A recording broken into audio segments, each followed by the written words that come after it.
That's James's dinner for today. Some carrots, mushrooms, and garlic fried up in a mystery oil that was donated by A&W to Salvation Army. And it's on a bed of rice mixed with spring greens, red cabbage, Brussels sprouts, tomato, and corn. Did I miss anything? And then we're going to review... Were there carrots? Did you say carrots? I think so. The carrots on the top. Oh, red bell pepper. I'm going to review Enemy of the States, Murdoch Mysteries Season 15, No Man of God, The Munsters, Terrifier 2, and Risen.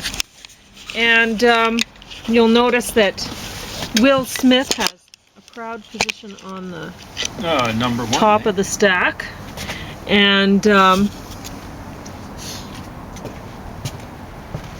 well, it's not just him. The movie, they did a good job. So, yeah, I guess I'll get this over with and then I'll launch into my yummy food. So the mystery sauce from A&W smells like Molly McButter to me. But whatever. It's not like we'd eat it every day. We'll probably never have it again in our lives. I don't know what Molly McButter is. I think it's going to kill James this time. Probably not. So, anyway, yeah, good movie. Murdoch Mysteries Season 15. Well, you know I love Murdoch. What like good it pretty Canadian good doesn't love Murdoch? I can't believe it was produced in Canada. So much stuff. So good. Is it a CBC thing or? I don't know. No Man of God, based on a true story. It's about Ted Bundy and just before oh my God, what an awful person that guy was. Yeah. And they did a good job on this movie. So, there you go. The Munsters is a Rob Zombie film, and I really expected this to be terrible because I've seen other Rob Zombie films, and I have to say this is the best one of the Rob Zombie films that I've seen. They're all bad. But this one, there were some funny jokes and stuff like that. They got some characters that looked the part. Whatever. Terrifier 2. Wow, was this ever long? This movie was over 2 hours long. Yeah, it was long. 138 minutes. Yeah. And, I mean... I stepped out for quite a while, came back. It was the same sort of thing. I don't think it went anywhere. It was just gruesomeness. Yes, it had extreme gore. That didn't look very believable. But, wow, was it ever extreme? And there was a lot of it. So if you're into that sort of thing, you'll like this movie, but it's also maybe check yourself if you're mentally. It's really not that good.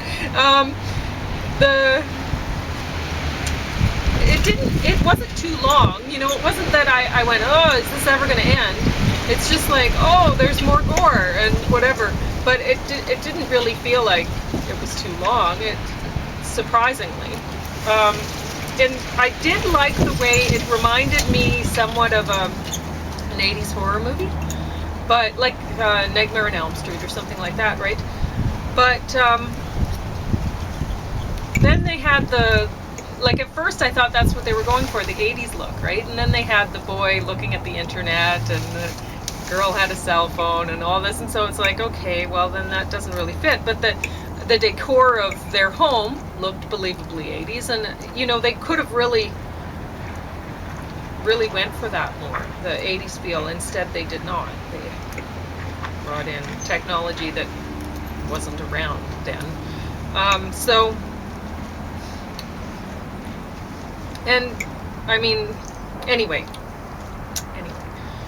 so I wouldn't really recommend this movie. Honestly, unless you like Murdoch, I wouldn't recommend any of them except for the top one. But if you're needing something to watch while you're cooking dinner or whatever, maybe not the Terrifier, but maybe the other ones would be okay. Risen. This one, it's not that good. So it's kind of an interesting sort of take on well, it's not really a zombie thing, but like a undead kind of thing. So maybe if you like some sort of sci-fi sort of undead, maybe if you have nothing to do, whatever. James is going to talk about Margaret Lawrence, it looks like, No, a little bit. or something. Started talking about it yesterday. Yeah. Brought it back out again. I didn't talk about everything. Probably want to talk about everything. Just gotta locate my glasses. This is the one that has the interesting fast. Page 2 on the email. So, you folks out there that think fiction is the best reflection, something like reality. Although you folks tend not to believe in reality. Yeah, reality is actually the best expression of reality. Yeah, exactly right. No, it's non-fiction.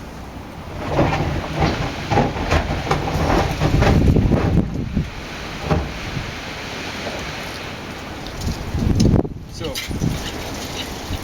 the Métis, once lords of the prairie. So this is Margaret Lawrence. She's supposed to be considered a Canadian classic. This won the Governor's General Award, I believe, in 1974. It was published in 1974.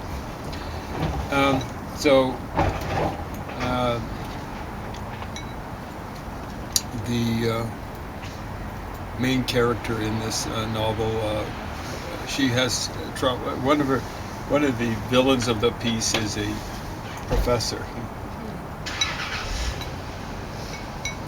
starts carrying on with one of his students, which is her. And he's like 35 and she's about 20 or something like that. So he's a villainous kind of guy. There are lots of folks his generation and on the way down to the present that are like that, you know. Like being left wing begins at home, in the bedroom. You don't go messing around with your students. But anyway, the person that she gets it on with and has a child by is Métis, right? So he's a drinker, but you know, like he's a good, sensitive guy, no violence or anything like that. Oh my God, you know, like it's doesn't reflect reality, right? Well, there's a lot of people out there who are not violent. If there are a lot of, but when you get drinking,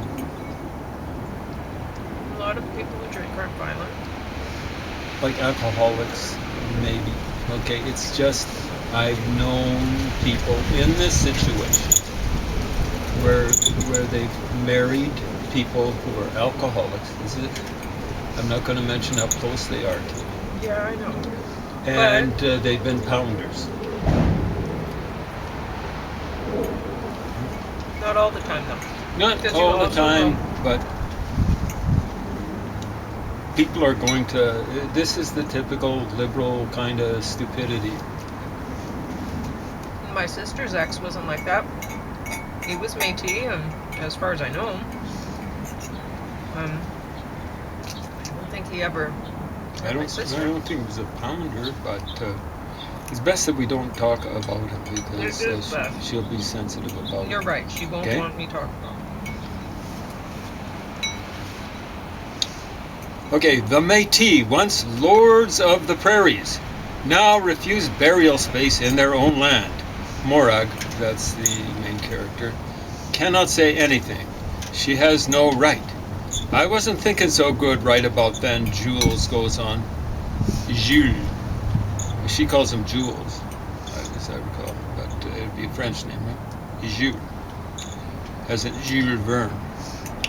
Goes on, I've been away, you remember when she died there.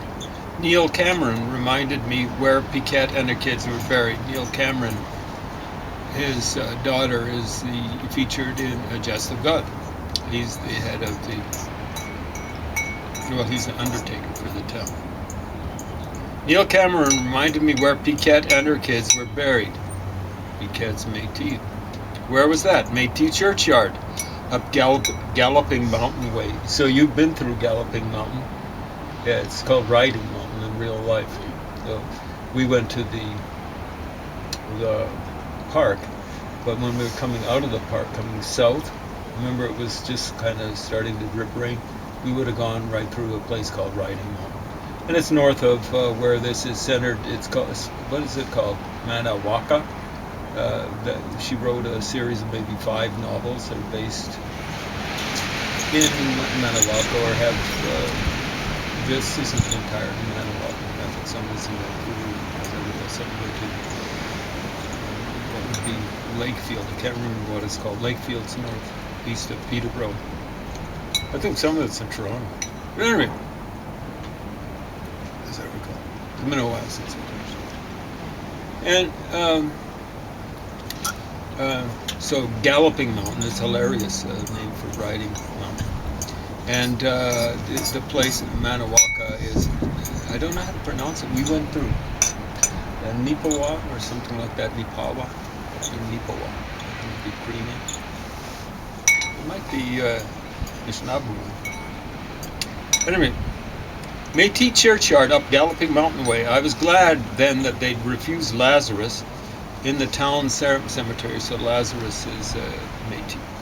I thought he'd be better among the other ones, so that's what we did. People up there helped us bury him.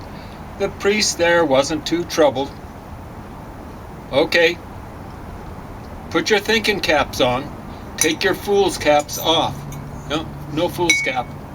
You know, that paper on your head turned into a dunce's cone. Okay, all your Duns Scotuses out there, and that's where we get our term dunce from, is from a medieval philosophy. Okay? Take your fool's caps off, put on your thinking caps. The priest there wasn't too troubled. No headstones there. Métis Churchyard. Just wooden crosses.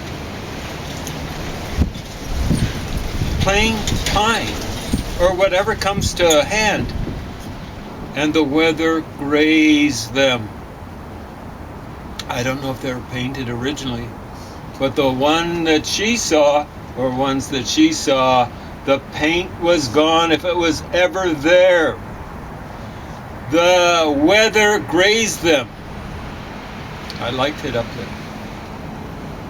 As soon as this residential school, Tempest in a Teapot, that's gone world round about unmarked graves on or by resident schools, hit, I just said to myself, I also said to Pauline, and I might have said it on a podcast or two, hey, you know, native burial sites would not have had headstones, at least these sites that they're probing with ground penetrating radar. They had originally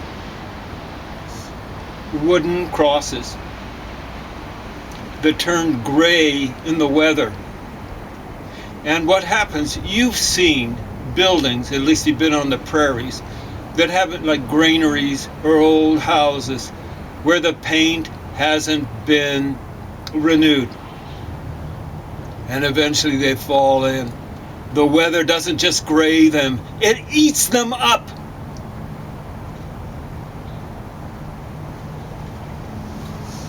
If you've got that in a graveyard, a bunch of wooden crosses, and they're not painted, or if the paint isn't maintained, you are going to have unmarked graves.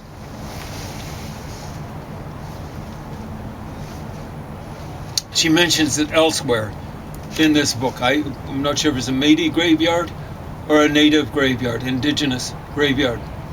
Wake up and smell the coffee, you stinkers. Stop lying.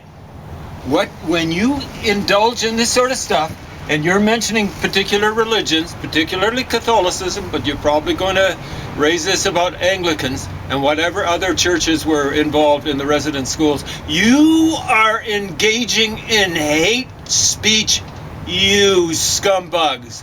I want you to understand that I'm part indigenous, or so I've been told by my mom. She did the researcher when she was around 70. And every one of my nephews and nieces, with one exception, is way more indigenous than me. In other words, let me think. One of my sisters was married to a guy who was Métis. Yeah, and he was rough, but her next he was husband, an awful guy. he was a really good guy. Mm-hmm. Okay, the one after that. The one. Yeah, well, the one after. He died, the third but one. he was wonderful. Yeah, he was a great guy. Yeah. Now, I think he was Métis. He actually read books and was educated. I think his parents were both academics, maybe at the University of Regina. No, he's a wonderful guy, by all accounts. I never met him, but by all accounts.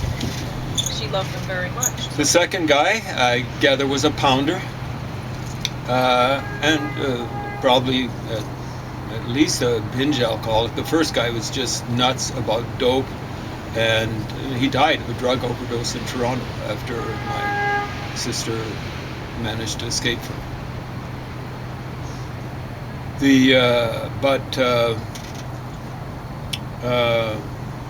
The second guy was, so far as I can tell, pure Cree. So for quite a while, my sister lived on a reservation with a guy. And how many kids from that marriage? 1, 2. Well, she's probably lived on reserves more often than she's not. No, maybe in her married life or stuff like that. But well, maybe. Well, I mean, she's teaching on a reserve right now. Yeah. So, it's not as though I'm coming from the outside. I hate the hate. I am telling you, you are building up huge karma. Huge karma. The hate's going to come back. I don't want to see it visited on my nephews and nieces. And it will be the way you scumbugs are going. The main people involved in this are people like the CBC, you fake liberals, you fake lefties. All you're doing is playing identity politics and using people like indigenous people, black people as your foot soldiers so you can have your little revolution. You're going to be up on top and squatting on those foot soldiers and really squatting on non-black, non-native working people, as those are the people you really hate. Working white people. You cannot stand them. You class scum. Classist, I should say. You Brahmins of our culture. You believe in you sitting up and squatting on everyone else. You get lost. You stop playing identity politics. You are as bad as the Trumpites. And understand, I hate the Trumpites. I absolutely hate militias. Antifa's as bad as the militias. You're all scumbag. I'm trying to find something like a middle path. What you get is people on CBC bemoaning the polarization in politics, and then their next story will be polarizing. Get lost, you stupid scumbugs. I'm hearing Matt Galloway on his little program. What is it? The Current today. He's interviewing someone, and here's his idea of journalistic objectivity. Oh, the hairs on my arms stood up when you said that. What? You don't say that when you're in a... Wow! And you know, they generally have potted kind of interviews, like rarely anything presented on the other side of what they're standing up for. The hairs on his arm stood up. I don't know what else other members of his body was standing to attention, but I'm afraid it was something below his waist. Okay, what a scumbag. But you have to wonder, does he even write his own stuff? It doesn't matter. I mean, if someone's writing my stuff like that, I'm out of there. I do not stand up for that kind of stuff. Yeah. But I don't know, like, was it all scripted? I don't think so. It's just him. Is. Probably everything maybe stuff like when you get a comedian on a late night talk show, you'll watch one talk show and then they're on another talk show, and they'll be doing a routine. Let's say it used to be with Letterman and, Sure. and Dennis Miller. I noticed this like 30 years ago. Stuff. It's probably the same. I think what they do is they plan out in advance. Matt Galloway with the person, like here's the talking points. I want to cover anything else you want, and literally they'd be saying anything else you want me to cover. So you can tell it's scripted in that sense. Like, what am I going to cover? That sort of stuff. But I don't think I think that thing was kind of like a fairly spontaneous kind of response. I'm giving him the benefit of the doubt. If that was scripted, that was absolute scumminess. Yeah. So I've given him the benefit of the doubt way too long. He was putting words in this guy's mouth. Oh, you forgot to say this. What? Yeah, that's terrible. It was. Or you should be saying this. Well, I just don't like him when he cuts people off, when he doesn't like what Every they're so saying. occasionally. Usually it's That's people that are representing their viewpoint, which is way out there. It's supposed to be left wing, but it's not. You cannot be advocating things like affirmative action and be left wing. There has to be equality of opportunity. As soon as you make it equality of outcomes, and that's one of his favorite little mantras, equality of outcomes, you don't believe in left-wing stuff. You believe in favoring certain groups over others, privileging certain groups, to use one of the little words that you little scumbugs out there like, you fake left-wingers. Privileging. You believe in privileging people that aren't working class whites. You're anti-working class. You cannot go around picking and choosing people in the working class. You cannot support the lumpen proletariat, non-workers, and be taxing. You're not able to tax the rich people. You keep on saying, oh, tax the rich. But what you end up doing is taxing the working middle class, not you. Yeah, You so guys then are there's academic. it just divides things further, because they tax the middle class more heavily, and so then they become working poor instead. And so then you have their wealthy and a growing poor population, and it's like, okay, how did this happen? And you anticipated what I was going to say. Yeah. You also believe in taxing the working poor in order to help out people that are supposedly marginalized. Meanwhile, they're marginalizing white working class people. Well, they're marginalizing the working poor that don't have enough time to be out guarding their car that's getting vandalized. Or just broken into. The other day, I go out, sometimes I forget things, and I forgot to lock the car. How you much still time? have time, yeah. Good.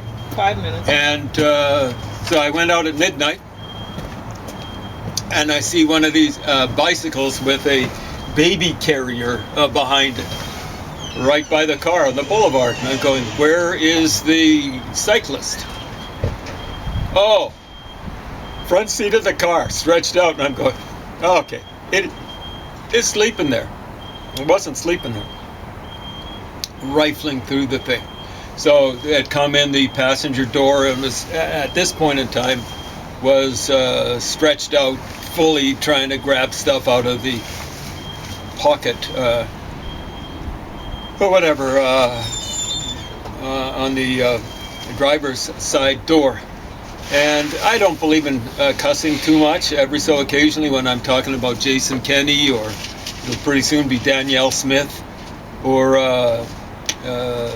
various sorts of things, plague responses. I'm not going to mention which type of plague. I'll break out the cuss words. But yeah, I used a couple, and I was growling like a grizzly bear. And I've never seen a homeless person move so fast. I've got to say, they just scrambled out of the car and got on their bike and got on their horse, and they were down the road. They were a little bit scared, but Who knows? We've seen homeless people, what they leave in the alley here. It's just half a block away. They'll leave knives around, stuff like that. I could have got stabbed. Who knows? Who knows? So, yeah, homeless people. They represent these Brahmins, these academic Brahmins. It doesn't matter. Students, professors, and stuff like that. They represent themselves. They're there to serve and protect. Like the cops. The cops have generally been there to serve their own interests and protect themselves. But the same thing with professors and stuff like that, and students. They're there to serve themselves and protect their own interests. Yeah. I'm getting sick and tired of you guys. Sick and tired of people on the right and the so-called left. You're not left. You believe in